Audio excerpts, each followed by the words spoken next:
Kolonel Infanteri Priyanto bersama anak buahnya menabrak sepasang kekasih di Nagrek, Jawa Barat dan membuang jenazah mereka ke Sungai Serayu, Jawa Tengah beberapa waktu lalu.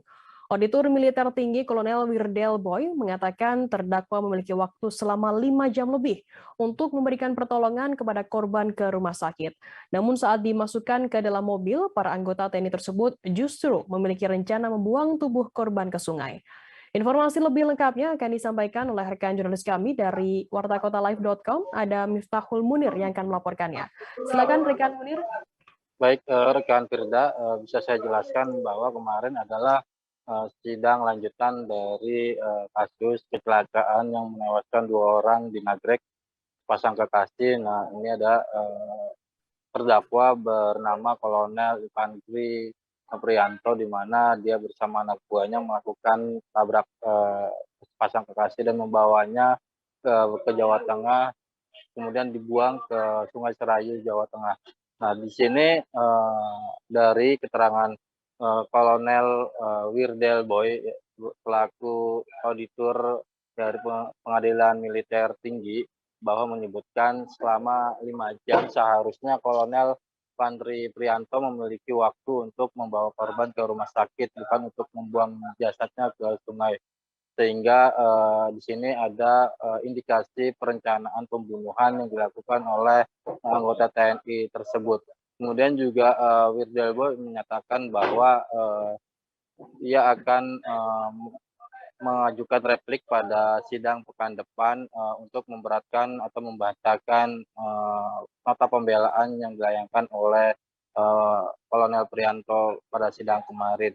Nah, kemudian juga dari keterangan Wirdel Boy ini bahwa Kolonel Infanteri Priyanto ini sudah lama berdinas di keanggotaan TNI, sehingga dengan masalah-masalah sepele seperti itu bisa diselesaikan dengan baik, bukan justru malah memperpanjang masalah dengan membuang jasad korban ke sungai. Begitu rekan Firda. Ya baik, terima kasih rekan jurnalis dari wartakotalive.com, Munir atas laporannya, selamat bertugas kembali. Dan Tribuners akan kami tampilkan wawancara yang tadi sudah diimpun oleh rekan Munir dari Auditor Militer Tinggi Kolonel Wirdel Boy. Berikut liputannya untuk Anda.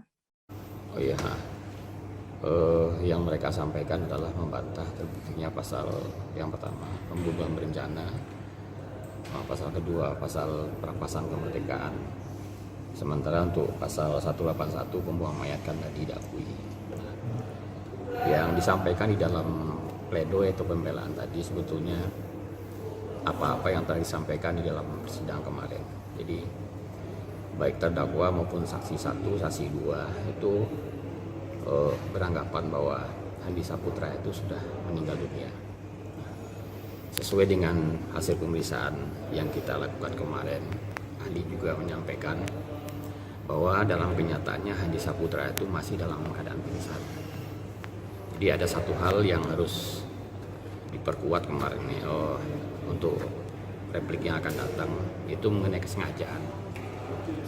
Tim penasihat hukum tadi sudah menyampaikan ada teori kesengajaan sebagai maksud, kesengajaan sebagai tujuan, dan kesengajaan dengan alternatif perbuatan.